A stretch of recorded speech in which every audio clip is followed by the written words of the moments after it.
বন্যা পূর্বাভাস ও সতর্কীকরণ কেন্দ্রের তথ্য কিছুটা কমেছে সিলেট, সুনামগঞ্জ, নেত্রকোনা, হবিগঞ্জ, মৌলভীবাজারের বন্যার পানি। এরই মধ্যে কিছু শঙ্কার কথাও আছে। উত্তরের কিছু জেলায় অবনতির পূর্বাভাসও আছে। এছাড়া নতুন নতুন এলাকা প্লাবিত হবার শঙ্কা রয়েছে শরীয়তপুর, ফরিদপুর এবং রাজবাড়িতে। আর সুনামগঞ্জের পরিস্থিতি জানবো সহকর্মী আমিনুল ইসলামের সঙ্গে। আমিনুল, শুরুতেই বলবেন যে সুনামগঞ্জের এখন পরিস্থিতি কি, বৃষ্টি হচ্ছে কিনা, এবং একই সাথে কাল প্রধানমন্ত্রী গিয়েছিলেন, তিনি বলেছেন প্রতিটি বানভাসীকে সহায়তা দেওয়ার কথা। আসলে প্রতিটি বানভাসীর কাছে কি সহায়তা যাচ্ছে? 12টি উপজেলায় 20 লক্ষ মানুষ যারা শহরে থাকে, যারা একটু দূর দূরান্তে থাকে, তাদের কাছে কি এইসব সহায়তা পৌঁছাচ্ছে? এমদাদ, আপনাকে ধন্যবাদ এবং আপনাকে শুভ সকাল। যেহেতু সকাল আমরা ভালো খবরটি আগে দিতে চাই। সুনামগঞ্জে কিন্তু পানি আরো কমেছে, অর্থাৎ গতকাল আমরা জানিয়েছিলাম যে বিপদসীমার 28 সেন্টিমিটার উপর দিয়ে পানি প্রবাহিত হচ্ছিল। আজকে সকাল 6টার রিডিং যেটি পানি উন্নয়ন বোর্ড আমাদেরকে জানিয়েছে যে বিপদসীমার 12 সেন্টিমিটার উপর দিয়ে পানি প্রবাহিত হচ্ছে, সেটা হচ্ছে সুরমা নদীর।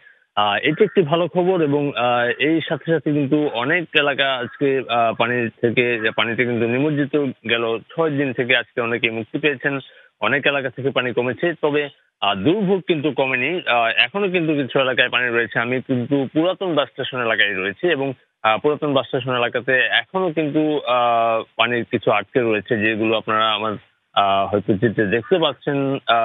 বেশিরভাগ এলাকায় এখনো এভাবে পানি রয়েছে, রাস্তাগুলো নিমজ্জিত রয়েছে এবং ব্যবসা প্রতিষ্ঠানগুলো বন্ধ রয়েছে। মানুষের স্বাভাবিক কর্মকাণ্ডে কিন্তু এটি প্রভাব ফেলেছে, ব্যাপক প্রভাব ফেলেছে বলবো, কেননা গেল প্রায় 50 বছরের ইতিহাসে সুনামগঞ্জে কখনো এমন বন্যা হয়নি এবং সাধারণ মানুষজনের যে ক্ষতির কথা বলবো, প্রায় 1000 কোটি টাকার উপরে এই ক্ষতি পৌঁছে গেছে। যদিও সেনাবাহিনী, নৌবাহিনীর পক্ষ থেকে এই মুহূর্তে ত্রাণ কার্যক্রম চালানো হচ্ছে, সেই ত্রাণ কার্যক্রম নিয়েও কিন্তু নানা রকম কথা রয়েছে। বিশেষ করে যেমনটি আপনি প্রশ্ন করেছেন যে 12টি উপজেলায় ত্রাণ কার্যক্রমের ব্যাপারে কতটা সমন্বয় নেওয়া হচ্ছে, এখনো পর্যন্ত নৌবাহিনী এবং সেনাবাহিনী রিমোট এলাকাগুলোতে পৌঁছে যাচ্ছে। সেখানে আমরা কালকে কিন্তু আমরা ঘুরে দেখেছি বেশ কিছু রিমোট এলাকা, বিশেষ করে বিশ্বম্ভরপুর উপজেলায় ছিলাম। বিশ্বম্ভরপুর উপজেলার দুর্গাপুরে আমরা দেখলাম যে 9 দিন সেখানে কিন্তু অনেক ভাটি অঞ্চলে কিন্তু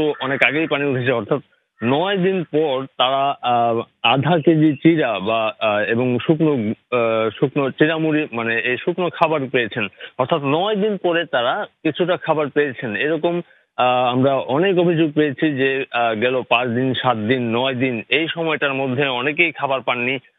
তো এটি একটি খারাপ খবর, কেননা অনেকেই আমরা দেখেছি সারা দেশের বিভিন্ন অঞ্চল থেকে সুনামগঞ্জে সেই মুহূর্তে ত্রাণ কার্যক্রম চালিয়ে যাচ্ছেন। সেখানে কিছুটা সমন্বয়হীনতা রয়েছে। যদি সকলে মিলে সরকারি এবং বেসরকারি পর্যায় থেকে যদি সমন্বয় করে, তারা যদি সকল উপজেলা, এই জায়গাটা একটু বলবেন যেটা 9 দিন পরে পাচ্ছে। আমরা কিন্তু ঢাকা থেকে কিংবা বিভিন্ন জায়গা থেকে বিভিন্ন ব্যক্তি পর্যায়ে, সাংগঠনিক পর্যায়ে ত্রাণ কিন্তু যাচ্ছে। তাহলে যেইখানে যাচ্ছে না কিংবা যেখানে যাচ্ছে, তারা ওই জায়গাগুলোতে যাওয়ার জন্য কি করা যেতে পারে? আপনার প্রশ্নের উত্তর এটাই যে এখন পর্যন্ত কিন্তু সকলেই যারা আসছেন তারা কিন্তু সুনামগঞ্জ সিলেট সড়ক হয়ে আসছেন এবং জেলা সদরে যেখানে গাড়ি মুভ করছে তাদের বিশেষ করে ট্রাক যুগে অনেকেই ত্রাণ নিয়ে আসছেন। সেই ট্রাক যেখানে যাচ্ছে সেখানে তারা ত্রাণ দিচ্ছেন। এক্ষেত্রে হচ্ছে যে জেলা সদরেই বেশিরভাগ ত্রাণ বিতরণ করা হচ্ছে। যদি তারা নৌকা যুগে 12টি উপজেলায় ছড়িয়ে পড়তেন তাহলে হয়তো সমানভাবে মানুষজন ত্রাণ পেত। এই জায়গাটাতে অনেকেই আসলে ভুল করছেন। সেখানে কিন্তু মানুষজন, যেখানে দেখা যাচ্ছে যে বিশেষ করে তাহিরপুর, দুয়ারাবাজার উপজেলাগুলো খুবই খারাপ অবস্থা। তাহিরপুর, দুয়ারাবাজার, ছাতক উপজেলা এখনো কিন্তু জেলা সদরে বুক পরিমাণ পানি রয়েছে, এমনও কিছু জায়গা রয়েছে। তো এই এলাকাগুলোতে কিন্তু মানুষজন যাচ্ছেন না। তো এই এলাকাগুলোর মানুষজন ত্রাণও পাচ্ছেন না। সেনাবাহিনী শুরুর দিক থেকে যে ত্রাণগুলো পৌঁছে দিয়েছিল সেগুলোই আসলে এই মুহূর্তে তাদের কাছে সাহায্য সহযোগিতা বলতে সরকারের পক্ষ থেকে যেটুকু ছিল আর কি।